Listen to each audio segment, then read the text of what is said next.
시청자 여러분 안녕하십니까? 뉴스제이 시작하겠습니다. 거리두기 2.5단계에 따른 밤 9시 이후 영업금지 조치를 위반하는 업장들의 적발이 이어지고 있습니다. 코로나19 확산을 막기 위해 강제로 문을 닫았던 실내 체육시설의 영업금지가 일부 해제됐습니다. 중대재해기업처벌법이 국회 본회의를 통과한 가운데 이에 대해 여러 입장이 엇갈리고 있습니다. 마포구가 2020년 서울시 교통수요관리 사업평가에서 최우수고로 선정됐습니다. 광주시 7대 분야 총 25건의 제도화 시책이 실생활에 더욱 도움이 되는 방향으로 달라집니다. 국회 소식입니다. 코로나19로 인한 거리두기 2.5단계가 연장되면서 밤 9시 이후 영업금지 조치 또한 계속되고 있습니다. 자영업자와 이용객 모두의 협조가 필요한 사안인데요. 하지만 이를 위반하는 업장들의 적발이 이어지고 있습니다. 정초부터 다양한 세의 인증 사진들 가운데 눈살을 찌푸리게 되는 사진들이 화두에 오르고 있습니다. 바로 거리두기 지침을 무색해 하는 각종 모임이 담긴 사진들인데요. 아직 1일 확진자 수가 크게 줄지 않고 있는 가운데 지난 1월 2일 정부의 사회적 거리두기 2.5단계 방역 지침이 1월 17일까지 2주 더 연장됐습니다. 이에 따라 오후 9시부터 오전 5시까지 유흥주점 및 카페, 음식점 등은 포장 및 배달을 제외한 영업이 전면 금지됐습니다. 하지만 이러한 조치를 어기고 암암리에 영업을 강행하는 업장들의 적발이 계속되고 있습니다.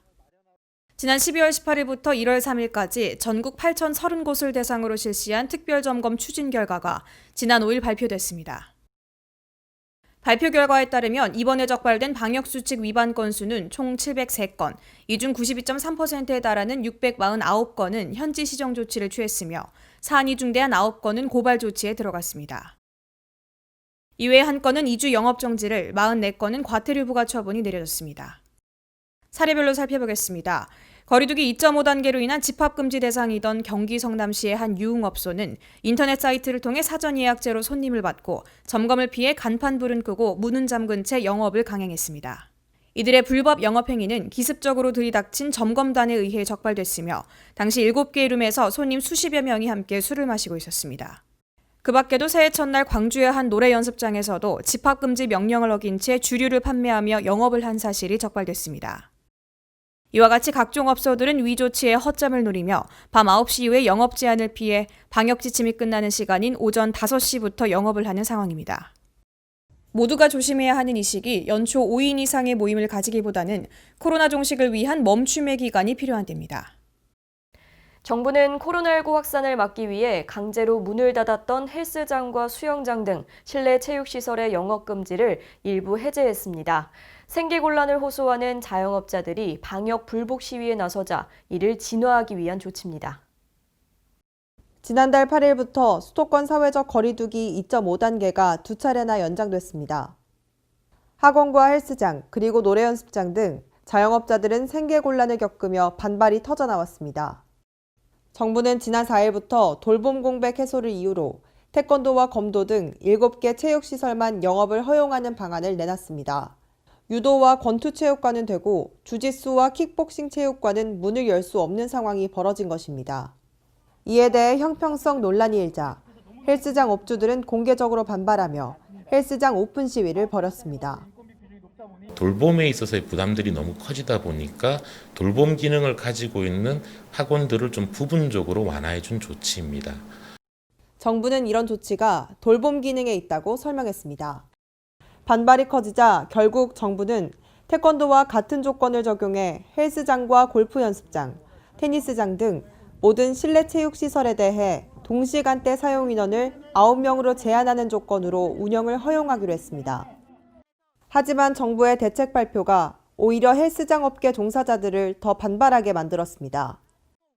헬스장 이용객 대부분이 성인인데 아동과 학생만을 대상으로 영업을 허용해 별다른 변화가 없기 때문입니다.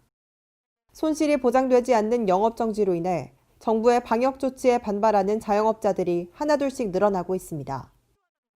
일부 자영업자들은 손해에 대한 보상 없이 제한만 강제하는 것은 기본권 침해라며 헌법 소원을 제기했습니다. 실내 체육시설뿐만 아닌 개인 사업자들도 개장 시위까지 이어지고 있는 상황입니다. 정부는 앞으로 관련 단체 협회들과 만나 영업 허용 시에 실효성 있는 방역수칙 정비 방안 등을 논의할 방침이며 이를 토대로 전문가와 협의해 세부 방역 수칙을 최종 확정할 예정입니다. 형평성 논란으로 거센 반발이 일어난 이번 방역 대책.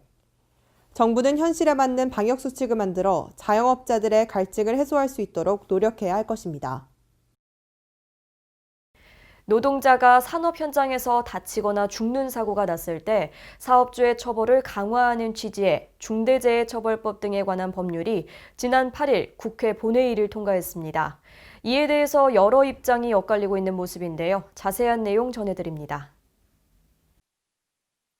2008년 40명의 사망자가 발생한 이천 물류창고 화재 참사, 2016년 구의역 고 김군 사망 사건, 2018년 태안화력발전소 고 김용균 씨 사망 사고 등 반복되는 산재 사망으로 발의된 중대재해 처벌 등에 관한 법률.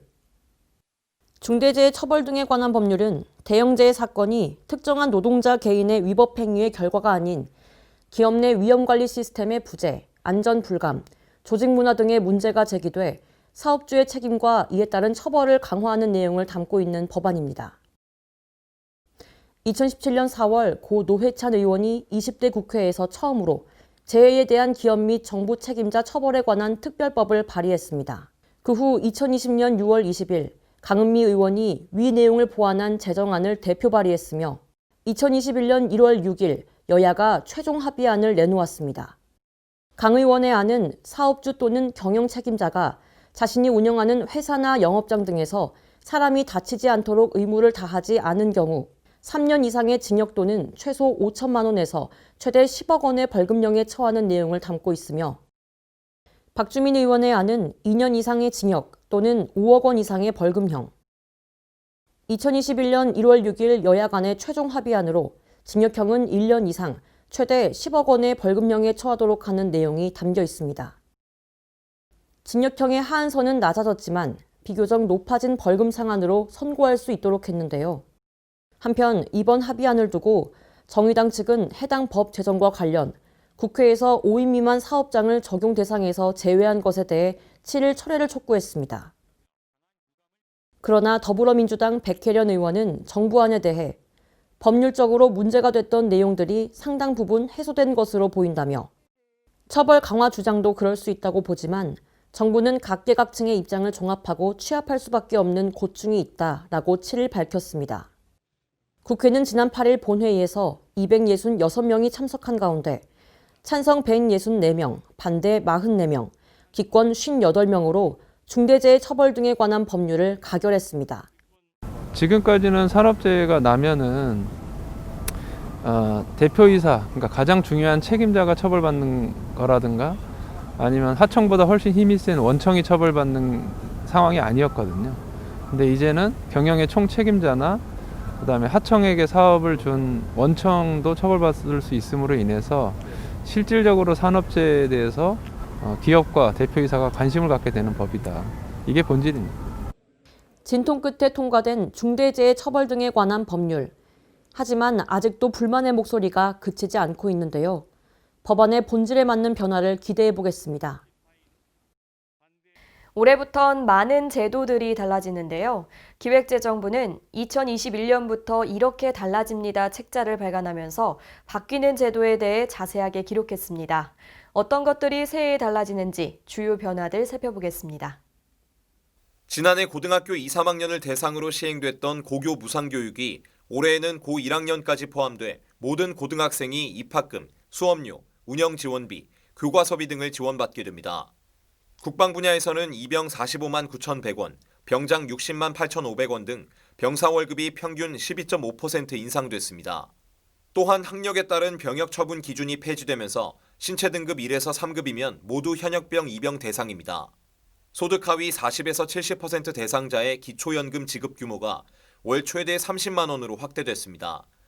고용 취약계층에게는 1인당 월 50만 원씩 6개월간 수당을 지급하고 취업 지원 서비스를 제공합니다. 이 밖에도 전국 지하역사에는 초미세먼지 측정기기 설치와 측정 공개가 4월부터 의무화되며 최저임금이 시급 기준 8,720원으로 1.5% 인상됐습니다. 더 자세한 내용은 기획재정부 누리집에서 2021년부터 이렇게 달라집니다. 온라인 책자를 통해 확인할 수 있습니다. 이어서 수도권 소식입니다. 마포구는 지난해 11월부터 어려운 이웃들을 돕기 위한 2021 따뜻한 겨울나기 모금을 진행해 오고 있습니다. 작년 12월 31일 기준 목표치 8억에 근접한 약 7억 5천만 원 상당의 성금과 성품이 모였는데요. 이처럼 따뜻한 구민들의 힘으로 마포구의 희망찬 새해가 시작됐습니다. 마포구는 올해에도 구민을 위한 사업들을 계속 이어나갑니다. 11월부터 시작된 2021 따뜻한 겨울나기의 모금액은 12월 31일 기준 7억 5,526만 9,733원으로 구민들의 성원에 힘입어 기존 목표액 8억 원에 근접했습니다. 모금은 오는 2월 15일까지 계속 진행될 예정입니다. 또한 2021년에는 마포구 생활임금이 시간당 1,702원으로 적용되는데 지난해보다 1.7% 인상됐으며 올해 최저임금 시급보다 22.7% 높은 금액입니다. 이외에도 주민들의 호평을 받고 있는 500만 그루 나무 심기, 마포 걷고 싶은 길 10선 등의 사업도 지속적으로 추진됩니다. 마포구는 2021년에도 구민들과 함께 만들어가는 더 살기 좋은 마포를 만드는 데 최선을 다할 계획입니다. 마포구민 모두가 행복한 신축년이 되기를 소망합니다. 마포구가 2020년 서울시 교통수요관리사업 평가에서 최우수구로 선정됐습니다. 이번 수상은 마포구가 교통량 감축을 위한 교통수요관리 사업을 적극 추진한 결과이기도 하지만 지역 내 많은 기업체에서 적극적으로 참여해준 결과이기도 합니다. 마포구는 앞으로도 교통량을 감축해 맑고 깨끗한 마포 만들기에 노력할 계획입니다. 마포구가 서울시 25개 자치구를 대상으로 실시한 2020년 교통수요관리 사업평가에서 최우수구로 선정됐습니다. 이로 인해 마포구는 서울시로부터 2억 원 인센티브 및 징수교부금 15억 원을 지원받게 됐으며 2012년부터 올해까지 9년 연속 최우수구 수상 기록을 세웠습니다. 이번 평가는 교통유발 부담금, 기업체 교통수요관리, 교통수요 중점관리, 특수시책 등 4개 분야 8개 지표를 기준으로 진행, 서울시는 평가 성적이 우수한 자치구에 차등적으로 인센티브와 징수교부금을 지급하기로 했습니다. 마포구는 전 분야에서 고르게 우수한 실적을 거둬 최우수구 수상의 영예를 안게 됐습니다. 의왕시는 코로나19 방역에 따른 각종 지침 이행 사항을 집중적으로 점검하기 위해서 상업지구에 대한 특별대책 합동 점검을 실시했습니다. 지난달 말 의왕시와 의왕경찰서, 민간단체로 구성된 코로나19 특별대책 합동단속반을 구성하고 내손동 상업지구에 대한 합동 점검을 실시했습니다. 특히 이번 점검은 정부의 연말연시 방역 강화 특별대책에 따라 방역수칙이 대폭 강화된 고위험 시설과 다중이용 시설을 대상으로 실시된 것으로 단속반은 집합금지를 비롯한 주요 의무 이행 사항을 집중적으로 살펴보는 시간을 가졌습니다. 또한 현장 점검과 더불어 강화된 방역 지침에 대한 홍보도 함께 진행해 시민들의 안내를 도왔습니다. 의왕시는 2021년 1월 3일 자정까지 특별점검을 통해 방역수칙 준수를 지도했고 의무 위반자에 대해서는 300만 원 이하의 벌금 또는 과태료를 부과했습니다. 네, 다음은 광역시 소식입니다. 아직 확진자가 발생하진 않았지만 집단 감염의 우려가 있는 곳이죠. 허태정 대전시장이 대전교도소의 코로나19 방역 실태 점검에 나섰습니다. 허태정 대전시장이 최근 발생한 서울 동부구치소 코로나19 확진자 집단 발생 상황을 우려해 대전교도소를 방문했습니다.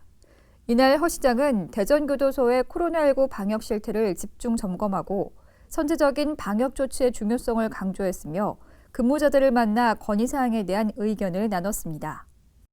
한편 교정시설 사회적 거리두기 3단계 시행으로 전국의 교정시설은 1월 13일까지 수용자 접견을 중지하고 교정시설 내 작업과 교육 등 수용자 관련 활동도 전면 제한에 들어간 상태입니다.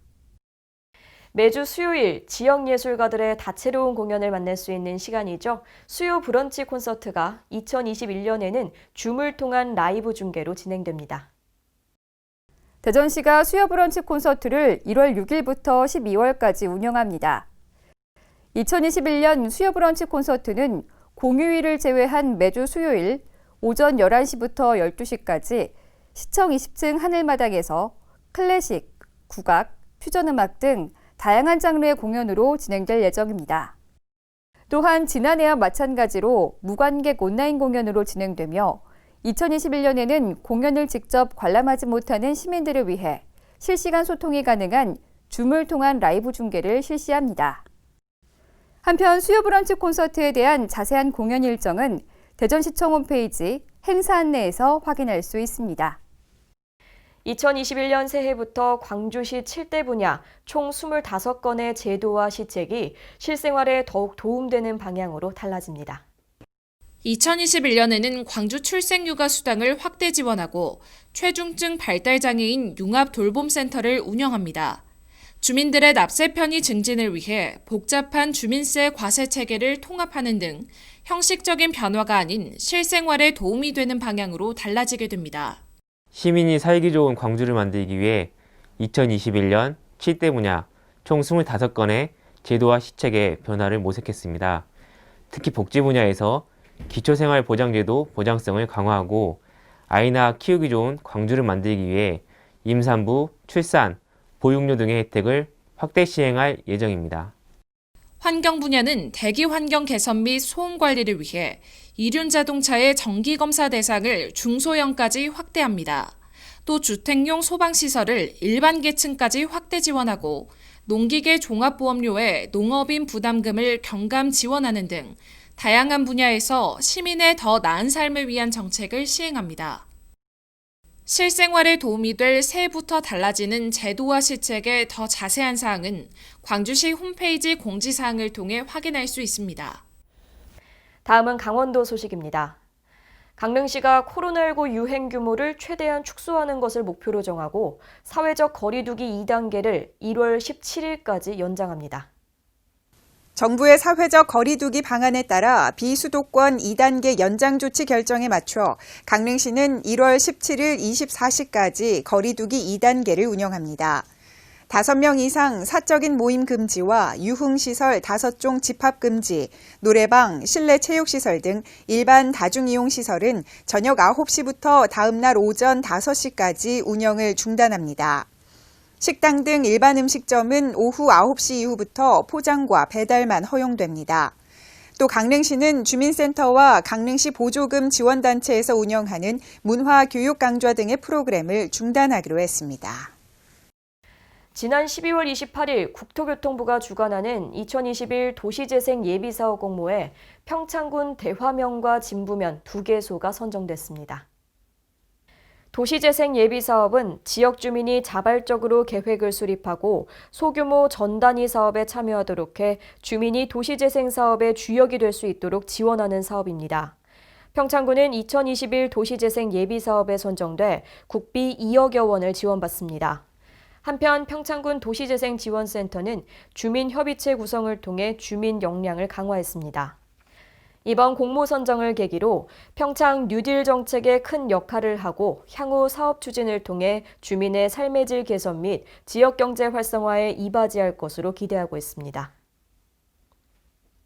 횡성군이 인구정책의 생애주기별 정보를 제공하고 다양한 주민 제안을 수렴할 수 있도록 군 홈페이지 내 인구정책 페이지를 신설해 운영합니다. 횡성군이 홈페이지에 인구정책 페이지를 개설했습니다. 횡성군은 생애주기별 정보를 결혼, 임신, 출산, 귀농, 귀촌, 전입가구 지원 등 3개 분야로 분류 편성해 주민들이 관련 정보를 한 번에 확인할 수 있도록 했습니다. 또한 지역 주민이면 누구나 본인이 느끼거나 필요하다고 생각되는 정책을 서식에 구애받지 않고 제안할 수 있도록 구성했습니다. 횡성군은 이번 인구정책 페이지 개설로 주민들이 손쉽게 생애주기별 지원 정보를 접하고 주민 관심 또한 높아지길 기대하고 있습니다. 충청도 소식입니다. 보령시가 지역의 동력인 보령화력 1,2호기의 조기 폐쇄와 관련해서 대정부 건의 기자회견을 가졌습니다. 이번 기자회견은 2021년 1월 1일부터 가동을 멈추는 보령화력 1,2호기에 대한 대안과 대책을 촉구하기 위해 마련됐습니다. 보령 대전 보은간 고속도로 건설과 충청 산업철도 계획 반영 등 광역 교통 인프라 확충도 함께 마련해 주시기 바랍니다.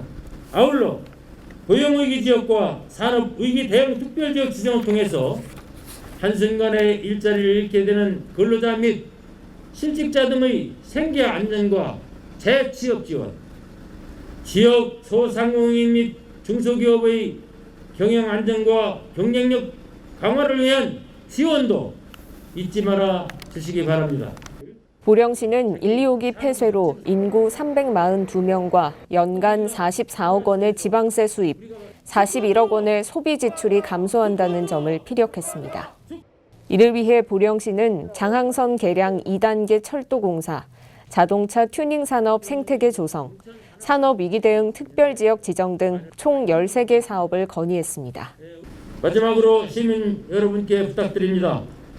한마음으로 오늘의 이 위기를 슬기롭게 극복할 수 있도록 시정의 역량을 모아주시고 짧은 그리고 깊은 많은 성원과 협조를 부탁드립니다. 시는 국가 에너지 정책 변화로 직면한 지역의 위기를 지역 발전의 동력이자 전환의 기회로 삼을 수 있도록 최선을 다할 계획입니다. 충청북도는 신축년 새해를 맞아 도민들이 미리 알면 도움이 되는 2021년에 달라지는 제도와 시책을 발표했습니다. 이는 새롭게 추진되거나 변경되는 제도와 시책을 정리한 것으로 도민 생활과 밀접한 관련이 있는 51개가 담겼습니다. 주요 내용으로는 최저임금이 8,590원에서 8,720원으로 1.5% 인상되고 상시 5인에서 49인 사업장에 주 52시간제가 적용됩니다. 또 기초생활보장 생계급여는 4인 가구 선정 기준이 기존 월소득의 2.68% 인상돼 보장 대상이 확대됩니다. 6세 이상 기초생활수급자와 차상위 계층에게 제공하는 문화누리카드의 지원 금액은 1인당 9만 원에서 10만 원으로 상향됩니다. 수소자동차 보급 사업도 대폭 확대돼 2020년보다 3배 확대한 900대를 보급하며 수소충전소도 2개소를 신설할 예정입니다. 이 밖에도 2021년 7월부터 자치경찰제가 전면 시행돼 지역의 특성과 주민 요구를 반영한 맞춤형 치안 활동을 수행할 계획입니다. 도 관계자는 달라지는 도정을 적극 알려 도민들의 삶 곳곳에서 유용하게 활용할 수 있도록 최선을 다하겠다고 말했습니다. 다음은 경상도 소식입니다. 양산시는 지난 한 해 동안 코로나19 속에서도 많은 성과를 낸 것으로 나타났는데요. 더 큰 도약의 발판으로 삼고 2021년을 시작했습니다. 양산시는 지난해부터 지금까지 코로나19 방역에 행정을 집중하고 긴급 재난지원금 지급 등 경제 피해 최소화를 위해 온 힘을 기울이고 있습니다. 그 가운데서도 수학체험공원, 의자공원 등 이색공원이 조성됐고 삼량, 천성산 스포츠파크, 항로와 힐링 서비스 체험시설 숲에서 시립 서창도서관이 준공되면서 주민들의 건강 증진과 문화생활에도 기여했습니다. 또한 생활 SOC 도시재생 등 정부 공모사업에 선정됐으며 가산산업단지 조성이 본격화되고 동부소방서, 경찰서 입지 확정, 웅상 회야 하수처리시설 증설 준공, 대중교통 사각지대 콜버스 운행 등 주민들의 편의를 높이고 민원을 해결했습니다. 또한 도시기본계획 시민계획단을 처음으로 운영했으며 국화 전시회를 하북면 일원으로 이전해 성공적으로 치렀습니다. 포항공항이 다시 한번 새로운 모습으로 태어날 준비를 하고 있습니다. 포항시와 경주시는 국토교통부에 공항 명칭 변경을 건의했는데요. 포항 경주공항이라는 새로운 이름으로 관광객 유치와 지역경제 활성화에도 기여할 것으로 기대되고 있습니다. 포항시와 경주시는 23일 포스코 국제관에서 포항공항 명칭 변경 건의서 서명식을 가졌습니다. 이날 행사에는 이강덕 포항시장과 준하경 경주시장 등이 참석했으며 양도시는 국토교통부에 전달할 공항 명칭 변경 건의서에 서명하고 공항 활성화를 위해 긴밀히 협업하기로 했습니다. 우리 시는 포항공항을 포항과 경주를 찾는 방문객의 교통 편의에 실질적인 도움이 되는 교통시설로 발전시키는 동시에 환동의 거점 공항으로도 육성해 나갈 계획입니다. 특히 이번 포항 경주 공항 명칭 변경 건의가 공항 활성화의 마중물 역할을 할 수 있도록 행정력을 집중합니다. 한편 이번 공항 명칭 변경 건의는 2019년 12월 국토교통부가 인지도 높은 문화유산, 관광자원 등과 연계해 필요시 지방공항 명칭 변경이 가능하도록 하겠다는 공항 명칭 변경 계획을 발표함에 따라 이뤄졌습니다. 이어서 전라도 소식입니다. 여수시와 여수 진남 거북선 축제보존회가 거북선 축제 발전 방안 포럼을 거북선 축제 페이스북을 통해 생중계했습니다. 이번 포럼은 포스트 코로나 시대와 올해 55회를 맞는 거북선 축제의 100년을 준비하기 위해 마련된 자리며 코로나19 확산 방지를 위해 온라인 생중계로 열렸습니다. 엄상용 문화체육관광부 평가위원회 호국 전통문화 여수 거북선 축제에 나아갈 방향이라는 주제 발표를 시작으로 신병은 한국예총 여수지회 고문이 좌장을 맡아 여수 거북선 축제 발전 방안을 주제로 열띤 토론을 펼쳤습니다. 2020년 여수 거북선 축제는 코로나 확산 여파로 취소됐으나 여수시는 더 나은 축제로 거듭나기 위한 기회로 삼고 작년 7월 거북선 축제 중장기 발전 방안 연구 용역에 착수해 축제의 문제점을 진단하고 개선 방향을 계획하고 있습니다. 전북 남원시 보건소가 재활보조기구 무료 대여 사업을 추진합니다. 거동에 불편함이 있는 주민이라면 누구나 대여가 가능한데요. 남원시는 앞으로도 사회적 약자를 배려하기 위한 사업을 추진하겠다고 밝혔습니다. 황인아 기자의 보도입니다.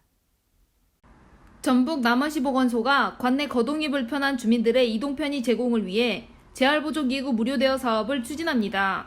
지역복지사업 일환으로 실시되는 재활보조기 무료 대여 사업은 보장구가 필요한 장애인이나 일시적인 거동에 불편함이 있는 주민 누구나 대여 가능합니다. 대여 재활보조기구는 총 4종 103개로 3개월 대여 가능하며 사전 예약 후 신분증을 지참하고 남원시 보건소 재활운동실로 방문하면 됩니다.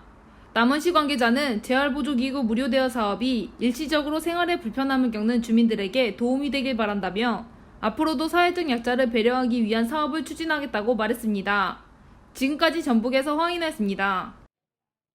장수군이 올해 1월부터 농가의 보험료 부담을 줄이고 안전을 확보하기 위해서 농기계 종합보험 가입비를 상향 지원합니다. 종합보험 가입 대상 기종은 동력 경운기와 트랙터 등이 있는데요. 자세한 내용 강석훈 기자가 취재했습니다. 전북 장수군이 영농활동 중 발생할 수 있는 농기계 사고로부터 농업인들을 보호하기 위해 농기계 종합보험 가입비를 상향 지원합니다. 농기계 종합보험은 농기계 이동과 작업 중 발생하는 사고로 인한 개인 대물 배상, 자기 신체 사고와 농기계 손해 등 일반 자동차 보험과 같은 사고 보상을 농기계에 적용시켜 보상해주는 보험으로 보장기간은 1년입니다. 종합보험 가입 대상 기종은 동력 경운기와 트랙터, 콤바인 등 총 12종의 농기계가 해당됩니다. 장영수 장수군수는 만약에 농기계 사고 대비를 위해 농기계 종합보험 가입으로 재산과 생명을 지키는 것이 중요하며 안정적인 영농활동을 위해 많은 농업인이 농기계 종합보험에 가입해 주길 바란다고 말했습니다. 지금까지 전북에서 강석훈이었습니다.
극심한 추위로 인한 피해가 잇따르고 있습니다. 특히 수도 계량기와 수도관 동파 피해가 심각한데요.